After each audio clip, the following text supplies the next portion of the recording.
Principal क्या है, कौन कौन से इलेक्ट्रिकल लॉ की वजह से ट्रांसफार्मर वर्क करता है, ट्रांसफार्मर में मेन पार्ट कौन कौन से हैं, step up and step down कैसे होता है ट्रांसफार्मर में, एंड ट्रांसफार्मर में कौन कौन से लॉसेस होते हैं। ये क्वेश्चन कई बार इलेक्ट्रिकल इंटरव्यू में पूछा जाता है। आप लोगों ने इसका अगर प्रॉपर आंसर दे दिया तो आपके सिलेक्शन होने के चांसेस बहुत बढ़ जाते हैं। सो पूरी इंफॉर्मेशन के लिए वीडियो को लास्ट तक देखिएगा। 100% गारंटी है कि आप लोगों ने अगर ये वीडियो पूरा देख लिया तो आप लोग ट्रांसफार्मर का वर्किंग कभी नहीं भूलेंगे। तो स्टार्ट करते हैं दोस्तों ट्रांसफार्मर के कौन कौन से मेन पार्ट होते हैं। ट्रांसफार्मर में दो मेन पार्ट होते हैं, पहला है वाइंडिंग एंड दूसरा है कोर। ट्रांसफार्मर की वाइंडिंग कुछ इस प्रकार से दिखती है दोस्तों, और दोस्तों ये ट्रांसफार्मर का कोर है। दोस्तों ये दो मेन पार्ट होते हैं ट्रांसफार्मर के, इसको अभी हम लोग कुछ देर में देखेंगे कि इनका काम क्या होता है। वाइंडिंग दोस्तों कॉपर के वायर को लपेट करके बनाई जाती है। वायर का साइज डिपेंड करता है करंट के ऊपर, मतलब वायर का थिकनेस करंट के ऊपर डिपेंड करता है। ज्यादा करंट होगा तो ये वायर मोटा होगा। दोस्तों समझ लीजिए कि ये इलेक्ट्रिकल कॉइल है। दोस्तों कॉइल के अंदर हम लोग अगर इलेक्ट्रिकल सप्लाई देंगे तो क्या होगा, कॉइल को इलेक्ट्रिकल सप्लाई मिलते ही कॉइल के अंदर मैग्नेटिक फील्ड बनेगी। दोस्तों एसी करंट की वेवफॉर्म कैसी होती है,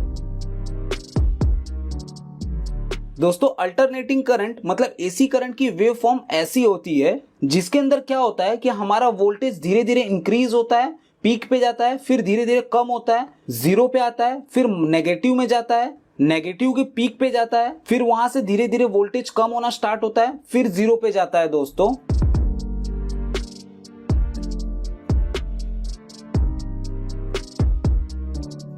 तो दोस्तों एसी करंट की वेवफॉर्म कैसे होती है कि पहले जीरो से स्टार्ट होकर धीरे धीरे वोल्टेज इंक्रीज होता है, 100 वोल्ट तक पहुंचता है, फिर धीरे धीरे इंक्रीज होकर 230 वोल्ट तक पहुंचता है, फिर धीरे धीरे कम होना स्टार्ट होता है, वापस 100 पे आता है, फिर धीरे धीरे कम होकर जीरो पे आता है, फिर और कम होकर माइनस में जाता है वोल्टेज, माइनस में कम होते होते 230 माइनस वोल्ट में जाता है, फिर वापस धीरे धीरे बढ़ना शुरू होता है, -100 पे आता है वोल्टेज, फिर वापस जीरो पे आ जाता है। फिर ऐसे ही कंटिन्यू ये वेवफॉर्म चलती रहती है, जैसा कि आप लोग एनिमेशन वेवफॉर्म में देख सकते हैं। तो दोस्तों जब हम एसी सप्लाई वाइंडिंग पे देते हैं तो क्या होता है, जैसे जैसे हमारा वोल्टेज इंक्रीज होता है, जैसे कि मान लीजिए जीरो से मेरा जब 100 वोल्ट पे पहुंचता है तो कुछ मैग्नेटिक फील्ड बनेगी जो कि थोड़ी वीक होगी। जैसे ही वोल्टेज मेरा इंक्रीज होकर 230 वोल्ट तक पहुंचेगा मेरी मैग्नेटिक फील्ड स्ट्रांग हो जाएगी। फिर वोल्टेज कम होना स्टार्ट हो गया तो मेरी मैग्नेटिक फील्ड वापस थोड़ी कम होना स्टार्ट हो जाएगी, फिर जीरो पे आ जाएगा तब मैग्नेटिक फील्ड जीरो हो जाएगी।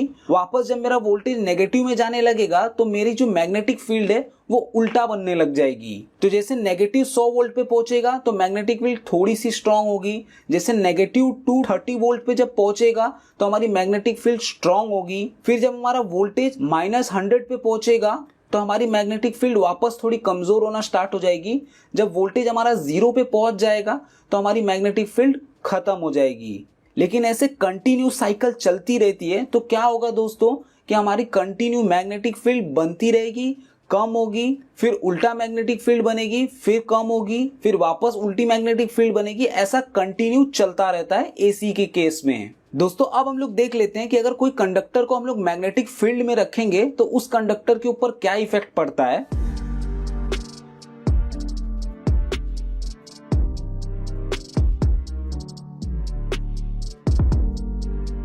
दोस्तों ये मेरा मैग्नेट है, ये मेरी मैग्नेटिक फील्ड है, और ये जो ब्लैक कलर है वो मेरा कंडक्टर है। तो जब भी हम लोग कंडक्टर को मैग्नेटिक फील्ड के अंदर रखेंगे तो क्या होगा दोस्तों, हमारा ये जो कंडक्टर है वो मैग्नेटिक फील्ड को कट कर रहा है। मैग्नेटिक फील्ड को कट करने की वजह से कंडक्टर में ईएमएफ इंड्यूस होगा। ईएमएफ मतलब इलेक्ट्रोमोटिव फोर्स। दोस्तों ईएमएफ मतलब वोल्टेज ही होता है, बट मैग्नेटिक फील्ड की भाषा में हम लोग उसको ईएमएफ बोलते हैं। तो ये जो कंडक्टर है वो मैग्नेटिक फील्ड को कट कर रहा है, उसके वजह से क्या होगा कि इस कंडक्टर के अंदर ईएमएफ प्रोड्यूस होगा। बट इस कंडीशन में कंडक्टर के अंदर ईएमएफ खाली एक बार प्रोड्यूस होगा, क्योंकि जो मेरी मैग्नेटिक फील्ड है वो ऊपर से नीचे की तरफ आ रही है। अगर हमें कंडक्टर में बार बार ईएमएफ जनरेट कराना है तो उसके लिए हमें क्या करना पड़ेगा, चेंजिंग मैग्नेटिक फील्ड को रखना पड़ेगा। मतलब मेरी मैग्नेटिक फील्ड एक बार ऊपर से नीचे आए फिर नीचे से ऊपर जाए, ऐसा कंटिन्यू होता रहेगा, तो उसकी वजह से मेरे कंडक्टर के अंदर कंटिन्यू मैग्नेटिक फील्ड जनरेट होगी। तो कंटिन्यू चेंज होने वाली मैग्नेटिक फील्ड हमें किस में मिलेगी?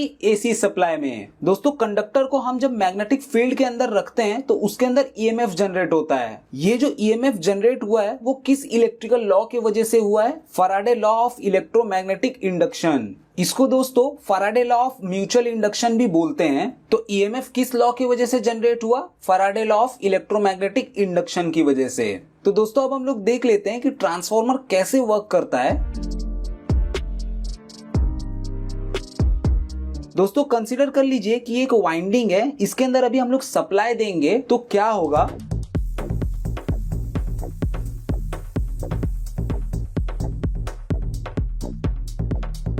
तो दोस्तों जैसे हम लोग वाइंडिंग को इलेक्ट्रिकल सप्लाई देंगे तो वाइंडिंग के अंदर मैग्नेटिक फील्ड बनना शुरू हो जाएगी। अगर हम लोग इस वाइंडिंग को एसी सप्लाई देंगे तो इसके अंदर कंटिन्यू चेंजिंग होने वाली मैग्नेटिक फील्ड बनेगी।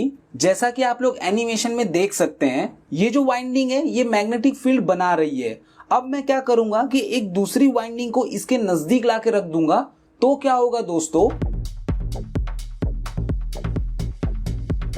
दोस्तों मैंने क्या किया कि ये जो दूसरी वाइंडिंग है इसको मैंने पहली वाइंडिंग के नजदीक में लाके रख दिया है। तो पहली वाइंडिंग हमारी क्या कर रही थी कि मैग्नेटिक फील्ड बना रही है, क्योंकि इसको हम लोगों ने इलेक्ट्रिकल सप्लाई दे के रखा है। और ये जो दूसरी वाइंडिंग है वहां पे क्या होगा दोस्तों, ये जो मैग्नेटिक फील्ड बन रही है, ये जो दूसरी वाइंडिंग है उस मैग्नेटिक फील्ड को ये वाइंडिंग कट कर रही है। तो हमारी जो सेकेंड वाली वाइंडिंग है इस मैग्नेटिक फील्ड को कट कर रही है। उसकी वजह से क्या होगा दोस्तों कि ये जो सेकेंड वाली वाइंडिंग है इसके अंदर ईएमएफ जनरेट होगा। जैसा कि हम लोगों ने पहले देखा था कि मैग्नेटिक फील्ड के अंदर अगर हम लोग कोई कंडक्टर रखते हैं तो उस कंडक्टर के अंदर ईएमएफ जनरेट होता है। सेम उसी प्रकार दोस्तों ये जो मैग्नेटिक फील्ड है जो कि मेरी वाइंडिंग 1 बना रही है, उस मैग्नेटिक फील्ड के अंदर हम लोगों ने वाइंडिंग 2 को रख दिया तो क्या होगा दोस्तों, वाइंडिंग 2 के अंदर ईएमएफ जनरेट होगा। बट दोस्तों जैसा कि आप लोग देख सकते हैं कि यहाँ की जो मैग्नेटिक फील्ड है खाली वही यूज में आ रही है, यहाँ की मैग्नेटिक फील्ड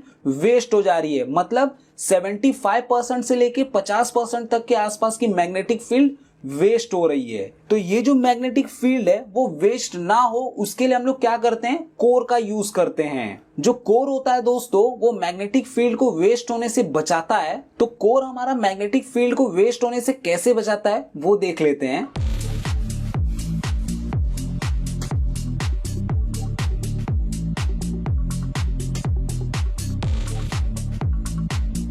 दोस्तों ये हमारा ट्रांसफार्मर का कोर है। कोर के ऊपर हम लोगों ने क्या किया है कि प्राइमरी वाइंडिंग को लपेट दिया है एक साइड में, एंड दूसरे साइड में क्या किया है, सेकेंडरी वाइंडिंग को लपेट दिया है। तो जब भी हम लोग प्राइमरी वाइंडिंग में इलेक्ट्रिकल सप्लाई देंगे तो क्या होगा,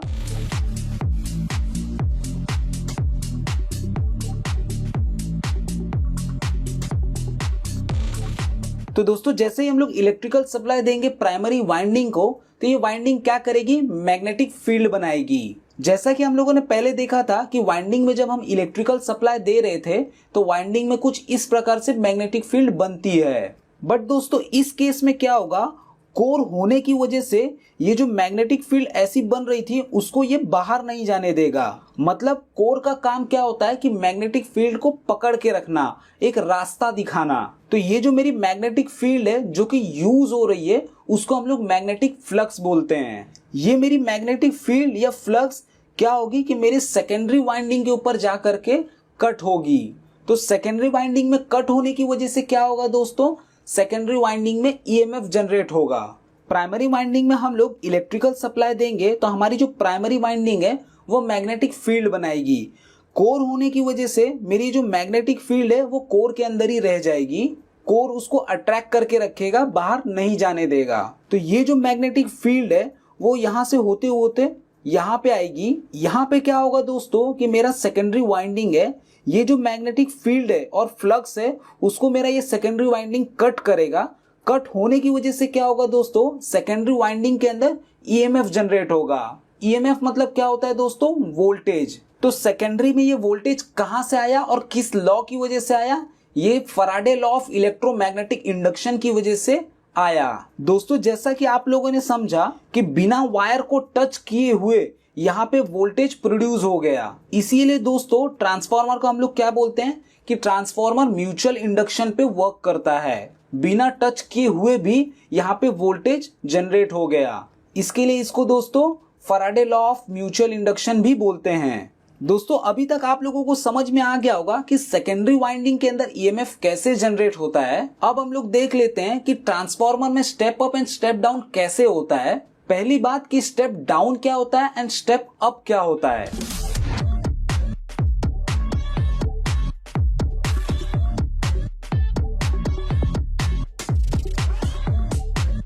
तो दोस्तों step up and step down को समझने के लिए मैंने एक छोटा सा डायग्राम बनाया है। तो ये जो ट्रांसफार्मर है इसके अंदर हम लोग क्या कर रहे हैं, 100 वोल्ट का इनपुट दे रहे हैं और हमें आउटपुट में कितना मिल रहा है दोस्तों, 50 वोल्ट मिल रहा है। मतलब क्या हो रहा है, हमने ज्यादा वोल्टेज का इनपुट दिया और आउटपुट में हमें 50 वोल्ट मिला, मतलब कम होके वोल्टेज मिला। तो इसको हम लोग क्या बोलेंगे दोस्तों, स्टेप डाउन ट्रांसफार्मर।